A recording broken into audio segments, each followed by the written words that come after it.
I'd be interested in knowing Shipley's views as to how technology can enable more companies to participate in contracting, and whether they see a trend towards greater use of technology to make bids and proposals more efficient.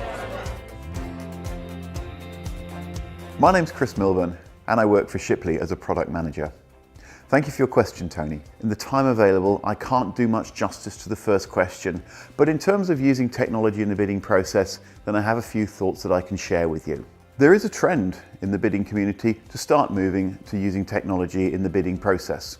I'm surprised that more companies don't use it because I believe there are significant benefits that can be gained in terms of time saving, putting out a more professional looking bid, and allowing you to better think about the customer as you prepare the proposal. In the APMP community, there are a number of vendors that appear at our conferences every year, and they have some very good tools, so do have a look. And of course, Shipley, we have our own Rose, an executive summary builder. If you are getting software, however, a couple of things to think about. Check what it does, plan your updates, and listen to feedback. In terms of checking what it does, do look at the software, do some trials with it, and make sure it actually is going to give you the improvements you want. I have seen companies that have bought software that doesn't give them what they want, and rather driving benefits, it becomes a cumbersome process that the staff have to work through and doesn't give them what they want, doesn't give them the savings they want, and actually becomes hated by the staff because it is cumbersome to use.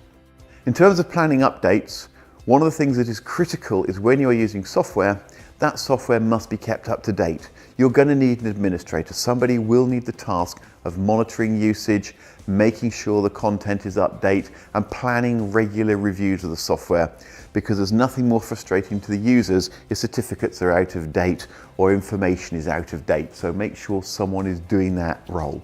And finally, listen to feedback. Your users are going to have the most up-to-date feedback for that tool. Make sure they can feed it back to the administrator. Make sure that information has been acted on. Make sure they feel valued.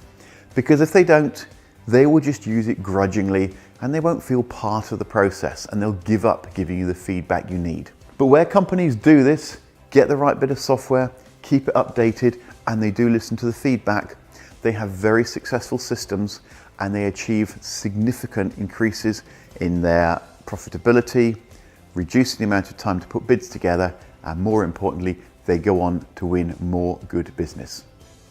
I hope you found that useful. If there's anything else you'd like to know, you know where we are. Thanks for listening.